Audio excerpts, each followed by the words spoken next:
結果咧好似乜都唔係好適合自己，左右咧就唔到岸啦，陪咗夫人又折兵啦，嘥咗時間又蝕咗錢，仲一點迷茫唔知點算。所以咧認清自己咧係一種智慧，一定程度上面嚟講咧也係一種解脫啊！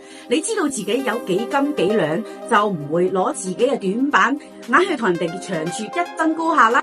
你知道自己嘅節奏，就唔會俾嗰啲失敗嘅焦慮咧拱住你走啦。呢個世界有啲人適合台前，有啲人咧就適合幕後，有啲人適合搏命，有啲人適合穩定。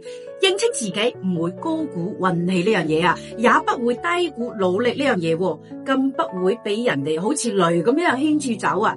第三咧，成熟嘅價值觀咧可以幫你認清現實，而唔係一味妥協啊，而係睇清後依然選擇堅持。好多人講現實就覺得係一種特別無奈同埋屈服嘅選擇，但係真正成熟嘅人咧係可以正視現實卻不俾現實吞沒嘅人啊！你知道呢個世界不公，但係你依然努力；你知道感情不會永遠甜蜜，但係你依然珍惜；你知道人會變老會散，但係仍然選擇願意愛、願意等、願意付出。認清現實不是放棄夢想，而係腳踏實地咁去靠近佢。知道飯要一啖一啖咁食，路要一步一步咁行。